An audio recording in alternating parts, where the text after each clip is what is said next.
It's the Hood Mystic, representing www.hoodmystic.com.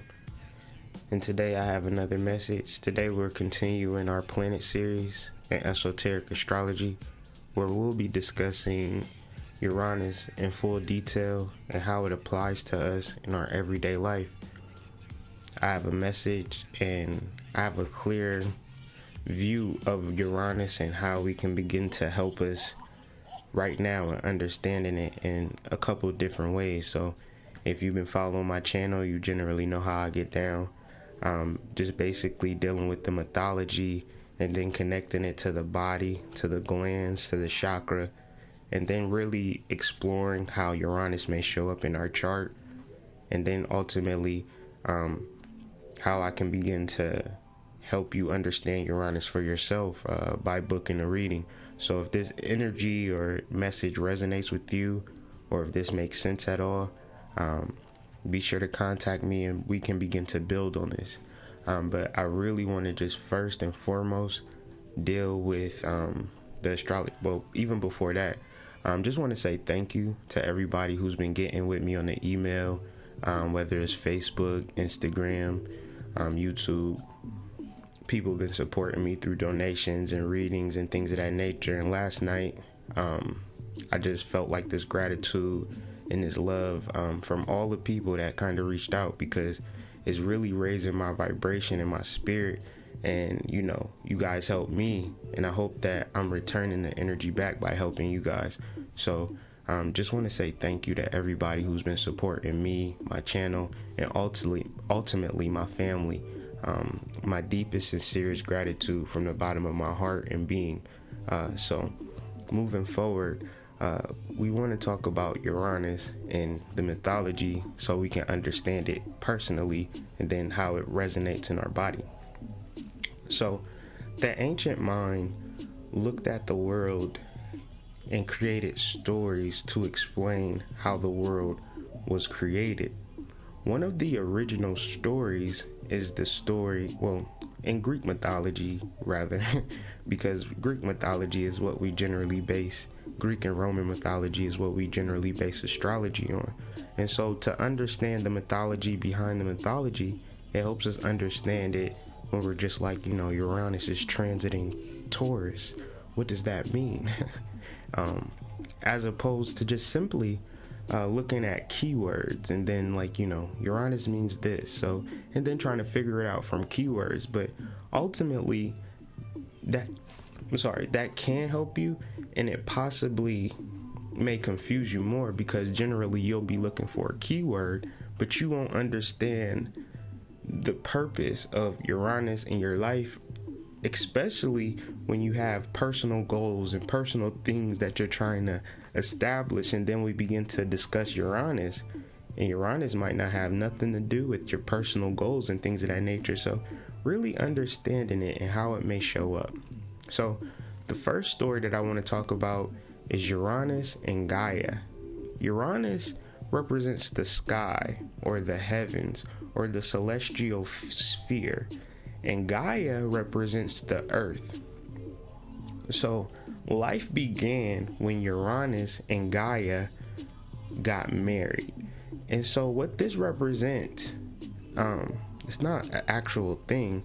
It really represents the earth versus how we feel towards the earth. Now, the earth for which it stands is just grass, concrete, trees, people, buildings.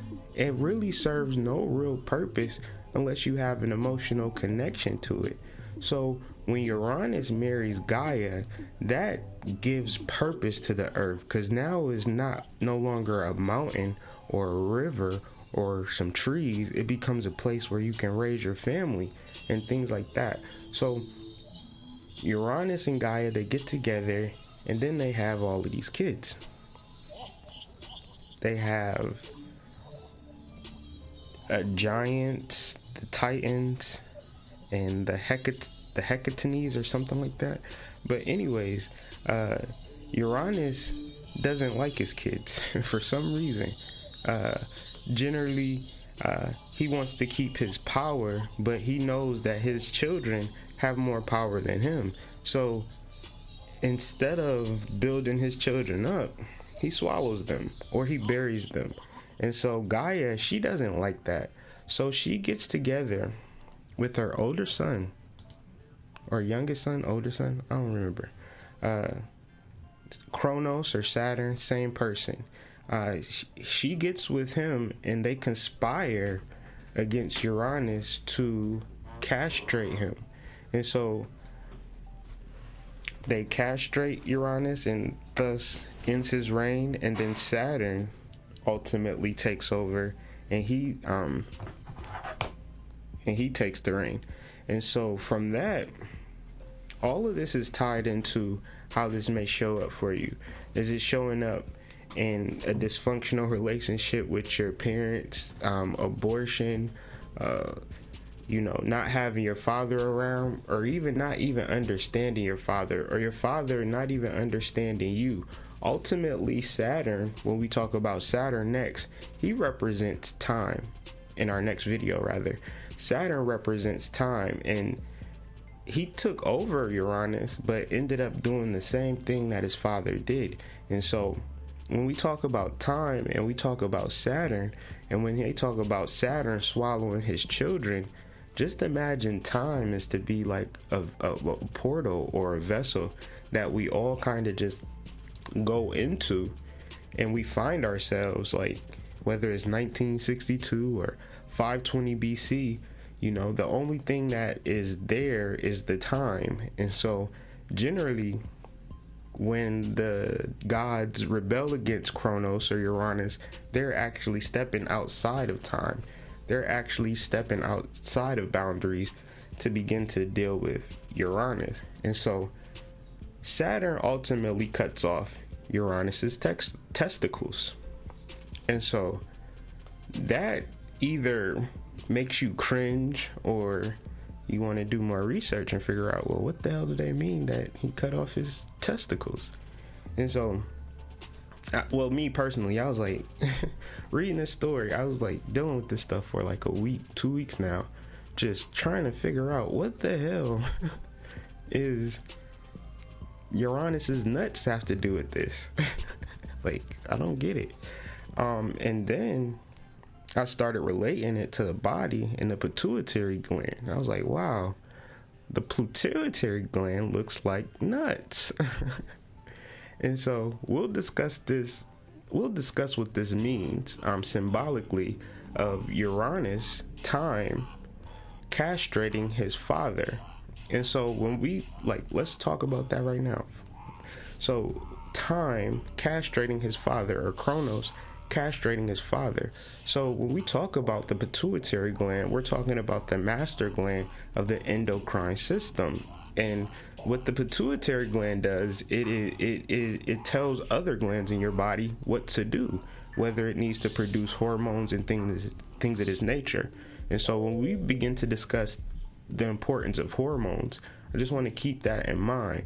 But ultimately, if time is cutting you off from your pituitary gland, then that's cutting you off from your all-knowing. So ultimately, you come into this world and you think you have a certain amount of time to do things. Then when it comes to your godhood and your spirituality, then it doesn't really fit in that box, because spirituality, your pituitary gland, your pineal gland, they don't operate on space and time. They operate on the present moment.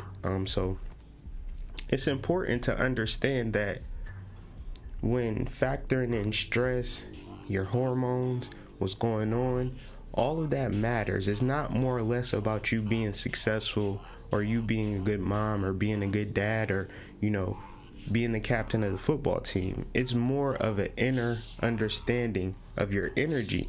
And if you don't factor in your life outside of time, then you won't understand Uranus, because Uranus is that bridge, or is that moat that kind of connects you to the spiritual world.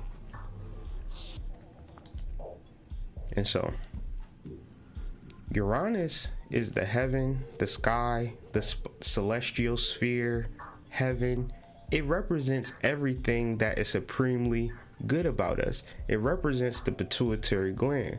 The pituitary gland, in its creation of hormones, it gives us purpose for everything that we do, whether we're mindful of it or not. Generally, we aren't. So, to connect back to the pituitary gland, to connect back to Uranus, you are then connected to the primordial or chaos realm. And so, generally, if you do root chakra work without balancing the bottom chakras and you just open up the crown chakra, then you open up chaos and you have no form to it. So it's important to incorporate Saturn and the lower planets into this, but to understand it as a whole and then incorporating the boundaries and the different things, it all works. So if we just focus on the crown by itself and, want to be all powerful and primordial, but we don't have any boundaries, then we're setting ourselves up into a world of trouble. And on the flip side, if we never deal with our chaos and our primordial force, then we're relegated to a normal human life. And when we're talking about astrology, spirituality, occult, there's really nothing normal and human about it. It's very celestial. It's supremely good, but we just have to connect to it outside of our human understanding. And so Uranus is the ruling planet of Aquarius. Like I said, I've been going over this for about 2 weeks. And so last night, I was thinking about Uranus and Aquarius and all that it symbolized. And I was like, I wonder if Michael Jordan is an Aquarius. And lo and behold, he is. And so right now, I just want to talk about how Uranus may show up in your relationships and in your life. Aquarius is an air sign, and it's like the water bearer.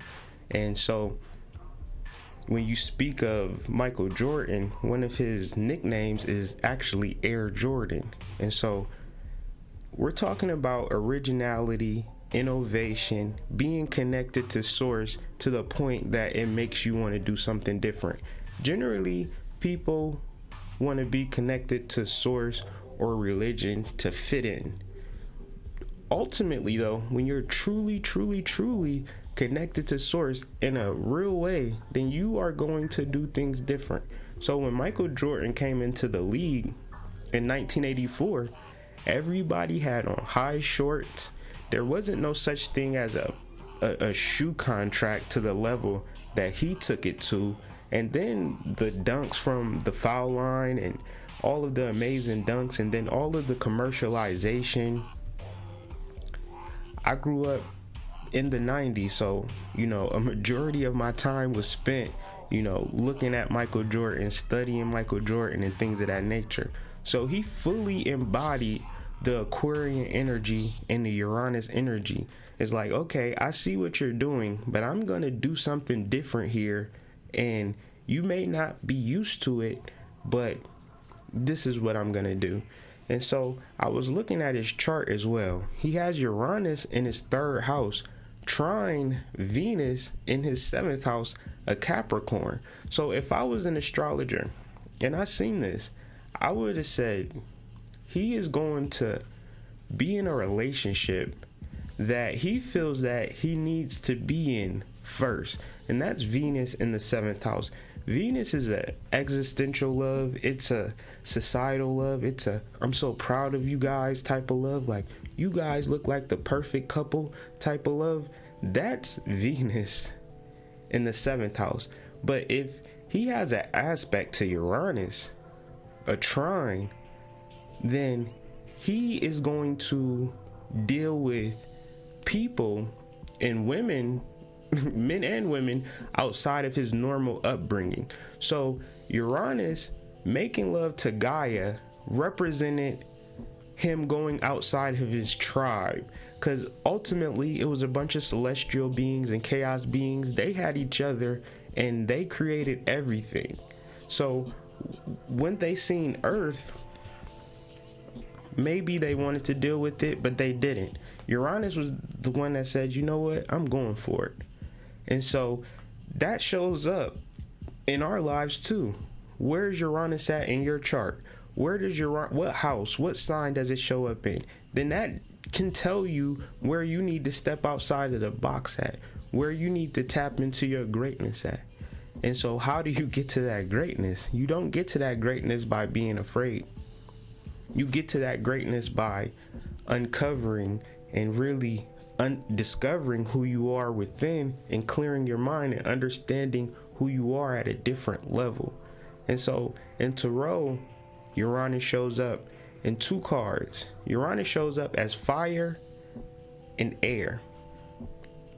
The Fool and the Aeon, which represents the time or the age.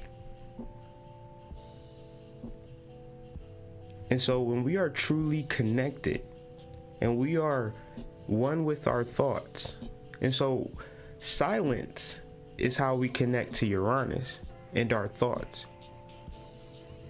But it's not our thoughts on what we're going to buy from Kroger's today. It's not our thoughts about work.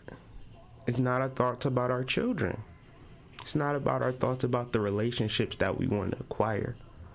It's being receptive to the transmission of higher primordial energy that created everything, that knows everything, that we are disconnected from through stress and fear. I have a point, but you got to stick with me, all right? Uranus shows up as lightness, spontaneity, a purifying, confident force. You cannot deal with Uranus with your personal, everyday life stuff. That's not purification. That's something else, and that's what everybody is into. But ultimately, what I see is more confusion, more sadness, more depression, and no real solutions, and no real understanding. So we move forward from this point in time, confidently connected to our spiritual lineage, legacy, inheritance, whatever you want to call it. Pure potential, chaos, new beginnings, meditation. Uranus is meditation, believe it or not. But it's not simply meditation, it's what we do after our meditation. And so we're talking about the pituitary gland and the hypothalamus. The hypothalamus controls our flight or flight mechanism when we are dealing with stress. And this was good for us when we were tribal, because we never knew when a lion was going to come and eat out a chunk of our ass. So we had to have certain shutdowns of our adrenal glands, or raise up our adrenal glands to go fight a lion. But now those glands and hypothalamus and pituitary glands are highly manipulated.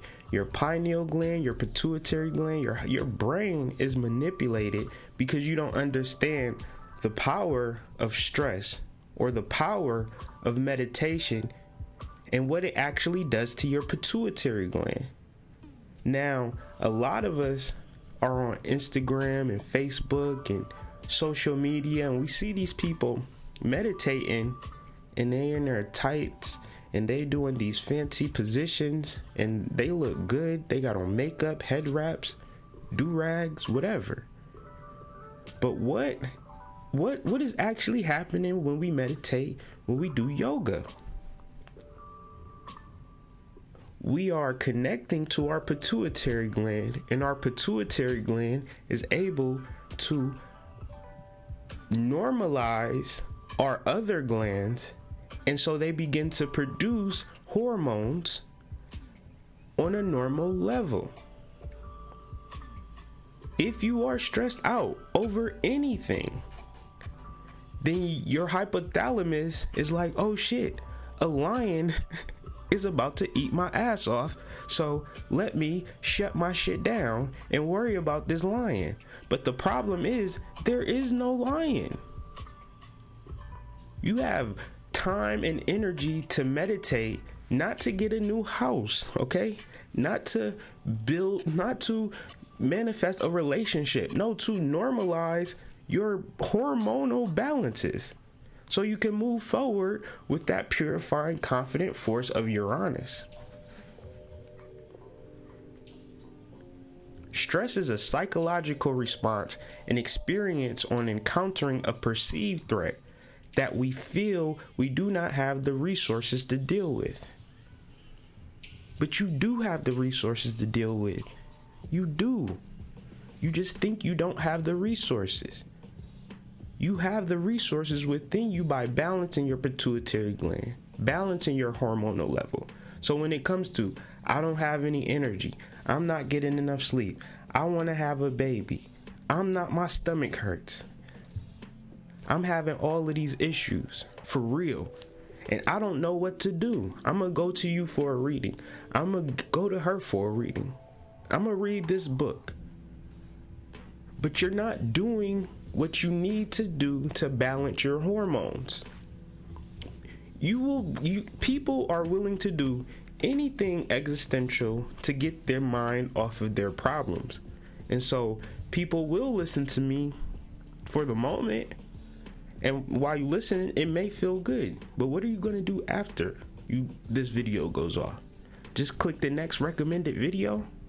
Or will you simply begin to meditate, make meditating a purpose so you can begin to connect with Uranus, so you can find out the purpose of your life, so you can begin to collect with the celestial, so you can begin to collect with everything that is supremely good. You heal yourself holistically, and you heal yourself ultimately by channeling your higher thoughts. How do I know what I'm talking about? If anybody knows me personally, I spent so many hours, days meditating for nothing. Just a constant meditation. And up until this morning, last night, when I was putting this video together, I never knew why. But now I know why. And now I want to meditate more. Because now I realize that a lot of my problems are based upon a mental loop, based upon my hypothalamus responding to stress that I'm giving it, because I feel that I don't have the resources to deal with my problems when I do.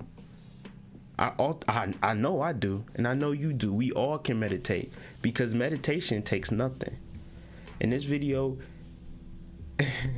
it went somewhere that I knew it was gonna go, and I hope you followed me.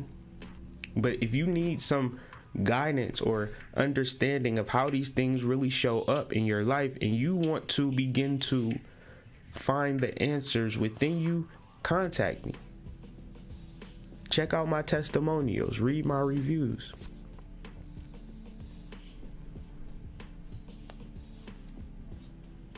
I want you to feel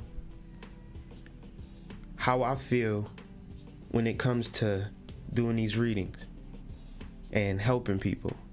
It's a real thing that I'm doing, that I'm actually caring about. It's a whole day of energy. It's a whole full energy exchange where we doing real healing. In every video, I promote myself because I know what I do. It's a real thing, and I want you to experience it with me. We need to begin to connect with people. If you have something to barter, let me know.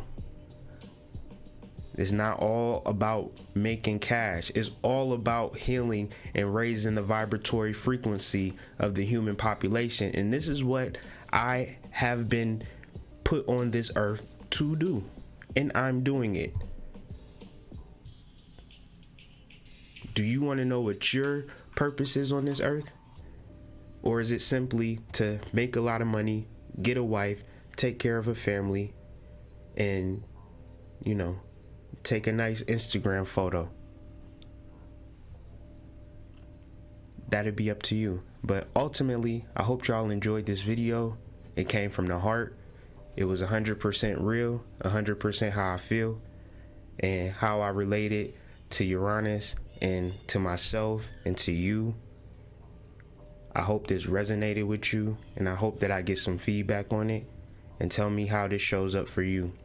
But the website is www.hoodmystic.com. The email is hoodmystic@gmail.com. Instagram, the Hood Mystic. Make sure to donate to my channel, $5, $10. If you grab something from this, it all helps. PayPal.me/the Hood Mystic. And with that, I'm done, man. I hope y'all have a wonderful day, evening, night, wherever this video finds you. Much love from me and my family. Peace.